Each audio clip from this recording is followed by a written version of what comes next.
Hey, good morning, good morning, good morning. And as we're talking about words and vocabulary and words that I was thinking about some people that I just couldn't get to do things. They just don't want to do things. And I wanted to say, you're just so lackadaisical. Lackadaisical. It's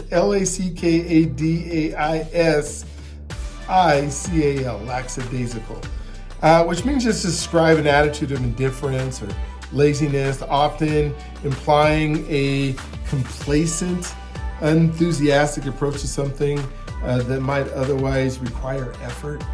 And so even when so much potential for growth, his lackadaisical approach to the project left everyone wondering if he was too comfortable with how it is already. And I just think of our society sometimes and the things that we do. Are we being lackadaisical because we just don't kind of feel a gumption to get up? That's a good word, huh, too, right? A gumption to get up and go do things.